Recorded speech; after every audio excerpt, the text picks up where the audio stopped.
চায়। কেউ আপনাকে ভালোবাসতো না? বাসত, মা বাসত, কিন্তু মা বড্ড বকতো আর আর মারতো মারতো। তবু মা খুব ভালোবাসতো। জানেন, মার খুব আশা ছিল, স্বপ্ন ছিল আমাকে নিয়ে। সব সময় বলতো, তোকে প্রতিষ্ঠিত হতে হবে, 10 জনের একজন হতে হবে, আমাদের মুখ উজ্জ্বল করতে হবে। বলতো, মানুষ পারে না এমন এমন কাজ নেই, চাইলে তুই পৃথিবীর রাজা হতে পারিস।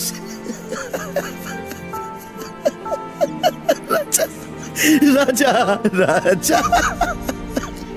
সেই জন্যই তো দেখুন না, আমার কেমন